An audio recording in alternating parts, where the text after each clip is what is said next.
قال أحد السلف في كلام جميل مأخوذ من القرآن الكريم: إذا استبطأت الرزق فأكثر من الاستغفار، وإذا ورد عليك أمر تكره فأكثر من لا حول ولا قوة إلا بالله، وإذا أتتك نعمة فقل الحمد لله، وأقول إذا كاد لك أناس فقل وأفوض أمري إلى الله إن الله بصير بالعباد،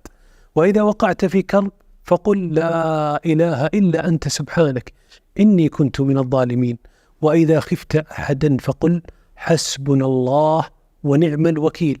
وإذا مرضت فقل ربي مسني الضر وأنت أرحم الراحمين، وإذا ضاق صدرك فقل رب اشرح لي صدري ويسر لي أمري،